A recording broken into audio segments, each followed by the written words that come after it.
My name is Jonathan Goforth with Keller Williams Platinum Partners. We're going to talk about inflation and recession and Happy New Year because it is now 2023. Let's talk about how some of these things will be affecting you as a homeowner or a renter, a buyer or a seller. And let's jump right into this topic. Thanks for watching. Please subscribe. Give this video a like. Give me a thumbs up. Turn on your bell icon next to the word subscribe so you get notified of future videos. And let's jump right in.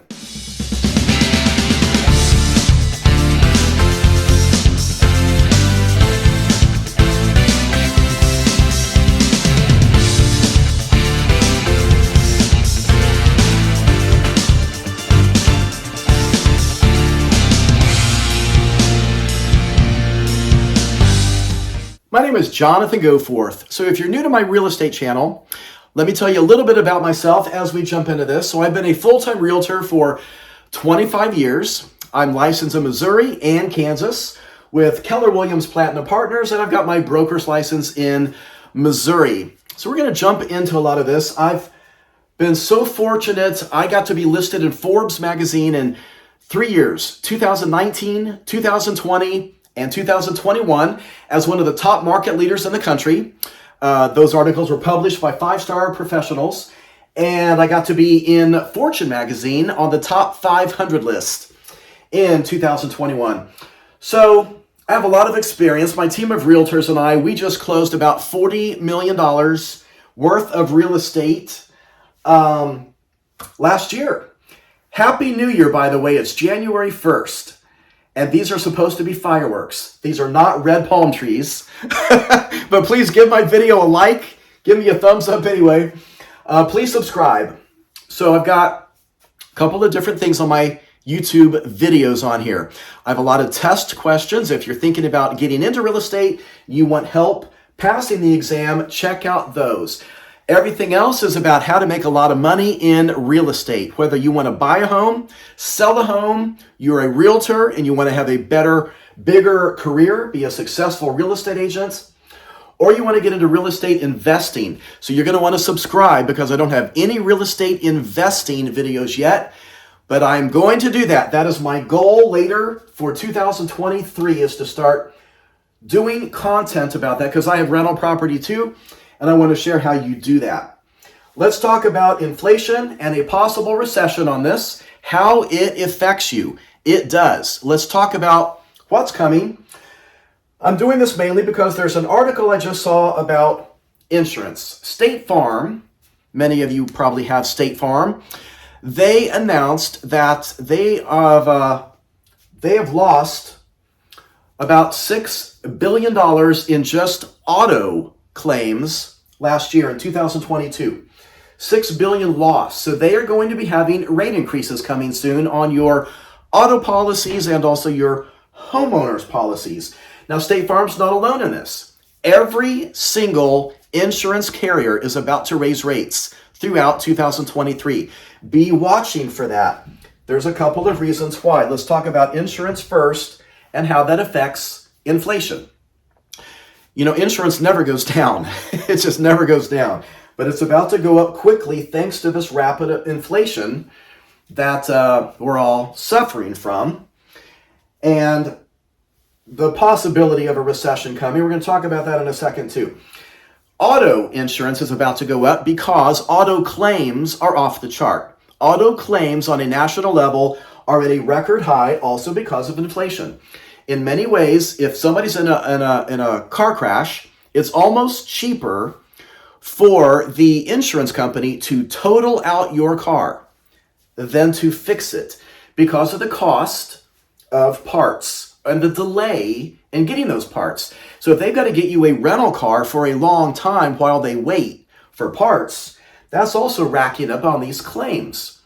And so with a car shortage and cars being hard to get, auto policies are about to go higher. Same problem with the homeowner's insurance. So if you're a homeowner, your insurance is definitely going to be going up, probably at least 10% in 2023 from the article that I just read. Doesn't matter the carrier. They're all going to be going up. But this would be a good time for you to shop around and find more affordable insurance. On your homeowners policies, it's because every single thing to build your house back, if there's a catastrophic loss, has gone up significantly in price. Everything, roofing, sheetrock, carpet, light fixtures, granite, every single thing to build a home is costing more than it did a year ago. And that's why we're seeing the cost of new construction soaring out of control. You're going to get a smaller home if you're about to build one. You're going to get a smaller home. You're going to pay record prices for it. And that's going to affect homeowners insurance for the very same reason. It costs too much to replace the home. And so if you have, say, a flood claim and you got to have your basement refinished, new sheetrock, new carpet, on and on and on, it's costing more than ever. And so that gets factored in. Now, what you're going to see, if you're renting, your landlord is also going to be paying higher insurance. What do you think they're going to do? When your lease comes up for renewal, they're going to be raising your rent to cover that cost. Taxes are the same way. Because of the seller's market we've been in, homes are selling for more than they ever have before. If you live in a state where you pay county property taxes based on your home, then you're going to be reassessed at some point when that comes due. The county I live in just reassessed in the fall of last year, the end of 2022, and my homeowner's taxes went up significantly on my home, as did everyone in greater Kansas City. It's part of the deal right now. So if you have a mortgage and you are escrowing each month, part of your mortgage pays for your escrow of insurance and taxes, you're going to see your mortgage payment go up when they refigure that, which is typically in February next month. Let's talk about utilities. This also affects housing. Gas, natural gas is rising significantly. So this might be a good winter to just bundle up and keep the thermostat turned down a little bit so this doesn't get crazy with your heating bill. Might be a good year to get sweaters. Bundle up with some blankets.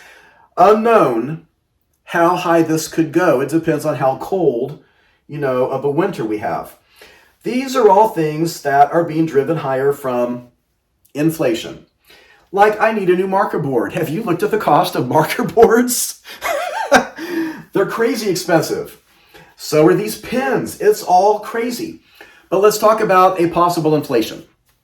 Our current administration has made it very clear they need to slow down inflation. And part of it, they're going to take us into a recession. That would be the outcome from some of their decisions that they're making to slow down inflation.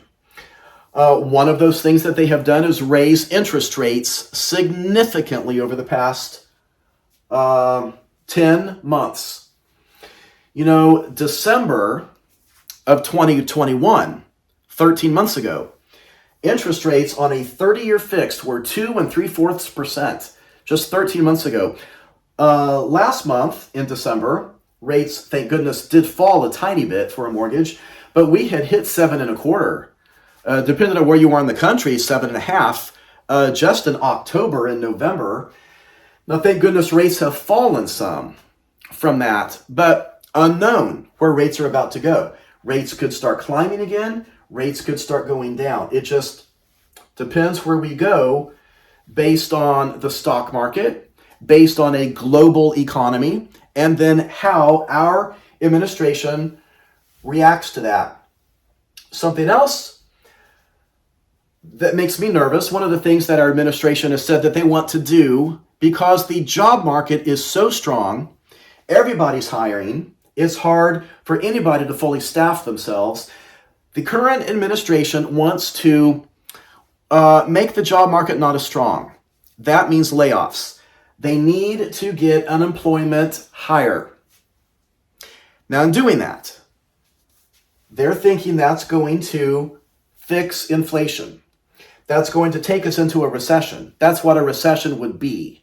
And so if we go into that, which it appears that we are in 2023, that we're just now starting, you need to be on the lookout for these things. Now, right now, we have enjoyed a housing market that is a strong seller's market.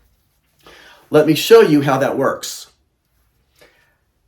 A seller's market, the housing market in general, like every other product, every industry, is based on supply and demand. Supply and demand. And in doing that, we have a very delicate housing market. You know, the housing market is huge. It affects so many things. It's the biggest industry as to what the housing market generates. You know, taxes alone. If you're in a county that is based on taxing property, then that alone, all of that is coming from the value of homes. So if home values were to drop, so does the tax base for your county. That affects county services. It's on and on and on. Home Depot exists for housing. So does Lowe's. Bed Bath & Beyond. Its only purpose is there for housing. That's where you get plates, towels, everything to furnish parts of a house. It makes great wedding gifts. All of that is fueled from a strong housing market. Well, we have a strong housing market. We have a very strong seller's market.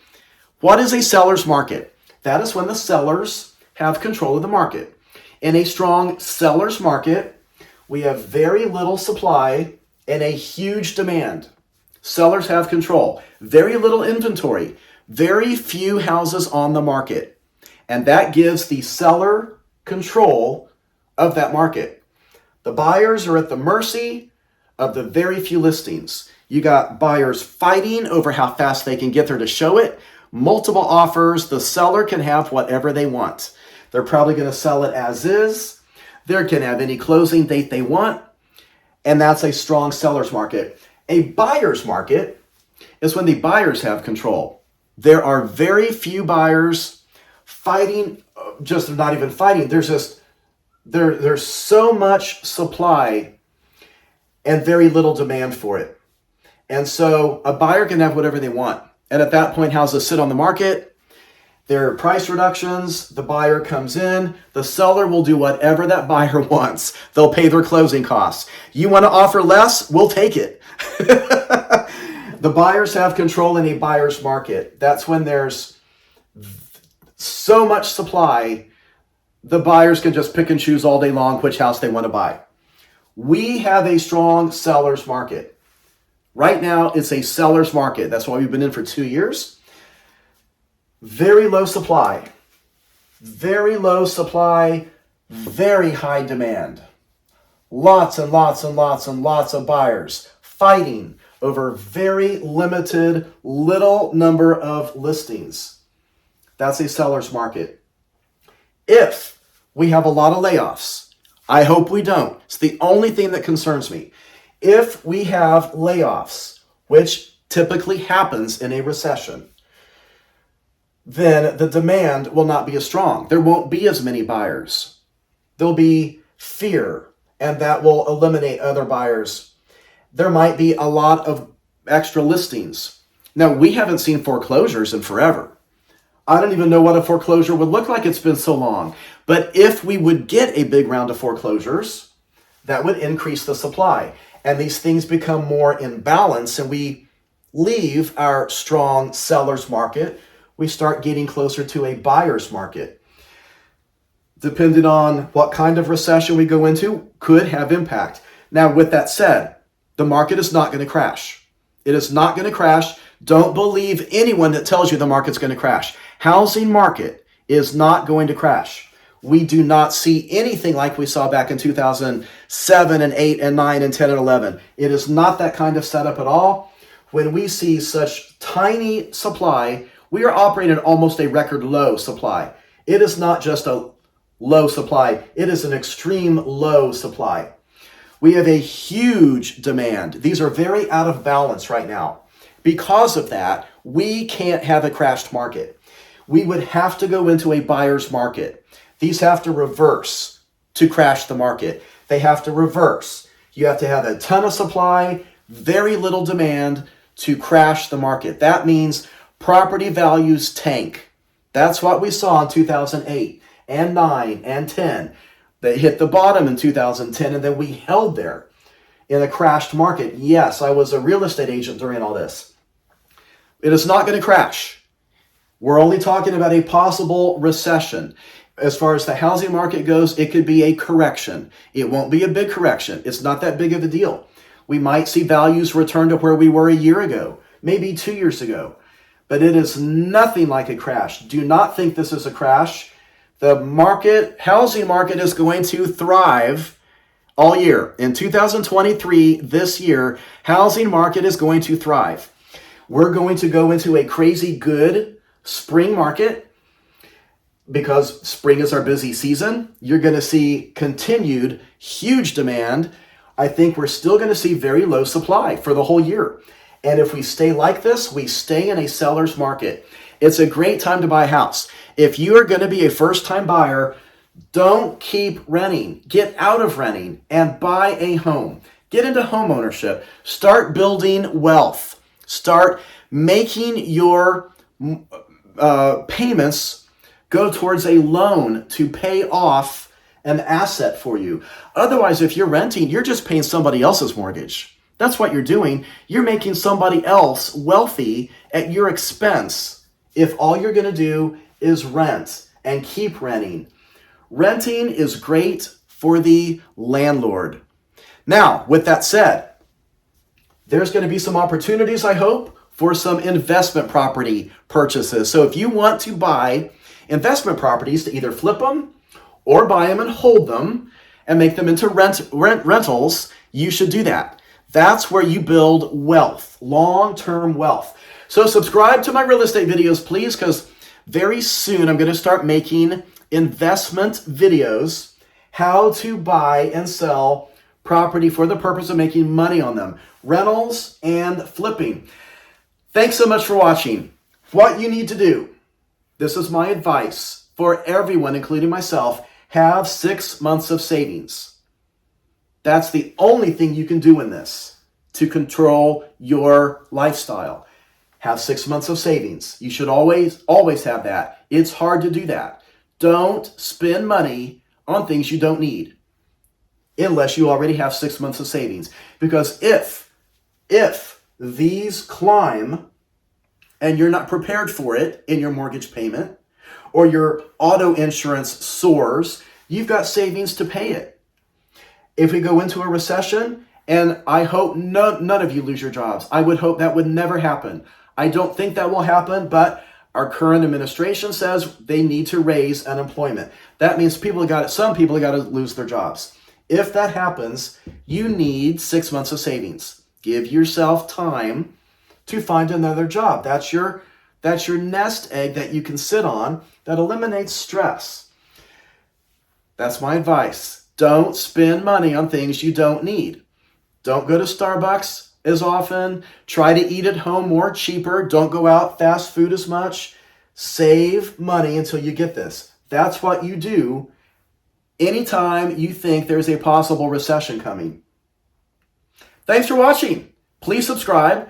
Give this video a like. I love real estate, by the way. This is my dream job. I love making these videos. I love training people on the housing market, on real estate in general. Thank you so much for watching.